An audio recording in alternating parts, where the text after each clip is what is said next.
بسم الله الرحمن الرحيم. السلام عليكم ورحمة الله وبركاته. بسبب الصورة دي واللي زيها، في ملايين من البشر، من اليهود أو المسيحيين المتعصبين، يعني بيموتوا كده من يعني عندهم حقد شديد جدا، لأن بسبب الصورة دي مصر ما بقتش أو ما هياش زي أي بلد زي سوريا مثلا وزي اليمن مثلا دلوقتي ولبنان. لأنه هنا دلوقتي الإسلام دخل مصر من 1500 سنة، والمسيحية دخلت مصر من 2000 سنة، والاتنين والحمد لله ماشيين مع بعض بما يرضي الله.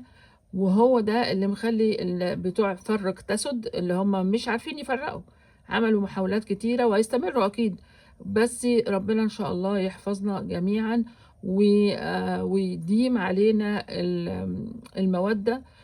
والناس اللي بتعمل فتنة من هنا ومن هنا هم بيزقونا إحنا، يعني هم بيزقونا إحنا علشان نقتل في بعض ويقعدوا يقولوا معلومات كذب عن ده وعن ده، وإن ده بيسلط على دي وده بيسلط على ده. ربنا إن شاء الله بإذن الله يحفظنا جميعا.